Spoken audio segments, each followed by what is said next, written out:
Hi అండి, welcome to my channel. Bigg Boss season 9 seventh week nominations ప్రక్రియలో నుంచి voting పరంగా చూసుకుంటే, సో ఓటింగ్ అయితే చాలా తక్కువ. ఓటింగ్లో అయితే రాము గారు, సాయి, దివ్య వీళ్ళ ముగ్గురులో చాలా ఓటింగ్ తక్కువ ఉంది.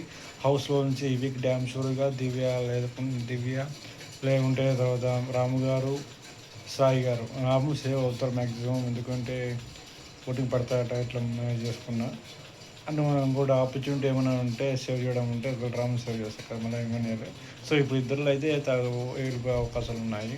ఒకరు వచ్చి దివ్య, తర్వాత సాయి పర్ఫార్మెన్స్, దివ్య పర్ఫార్మెన్స్ చూసుకుంటే సాయి పర్ఫార్మెన్స్ బెటర్ అనిపిస్తుంది దివ్య కన్నా. దివ్య పర్ఫార్మెన్స్ కన్నా ఓవర్ యాక్టింగ్ ఎక్కువ. సో బేసిక్గా దీన్ని చూస్తే ఈసారి మేబీ దివ్య వెళ్ళిపోయే అవకాశాలు నేను అనుకుంటా. ఒకవేళ వాళ్ళకి ఫేవర్ అయితే ఓటింగ్ పడితే సాయి వెళ్ళిపోతారు. సో వీళ్ళిద్దరిలో ఆడతిరుగు అంతంత మాత్రమే ఉంది, పర్ఫార్మెన్స్ అంత మాత్రమే ఉంది.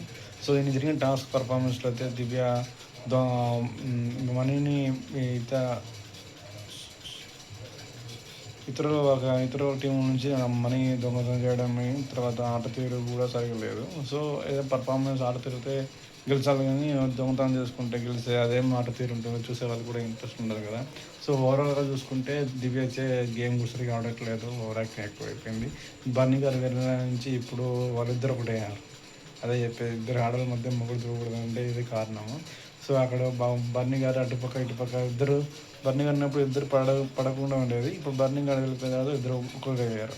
ఇక్కడ గేమ్ ప్లాన్ కూడా అర్థమైందా. సో ఇక్కడ బేసిక్గా తనుజ అంతే, జీవి అంతే, ఇద్దరు గేమ్ ప్లాన్ ఆడుతున్నారు. బర్నీ గారు బలయ్యారు. సో ఓవరాల్గా మనకు తెలిసిపోయింది ఆడియన్స్కి ఈసారి మ్యాక్సిమం దివే వెళ్ళిపోయే అవకాశాలు ఉన్నాయి, లేదంటే సాయి హౌస్ నుంచి వెళ్ళిపోయే అవకాశాలు ఉన్నాయి. ఇది ఓవరాల్గా సెవెంత్ వీక్ నామినేషన్ ప్రక్రియ. సో ఈరోజు రేపు 2 రోజులే కదా ఓటింగ్ ఉండేది.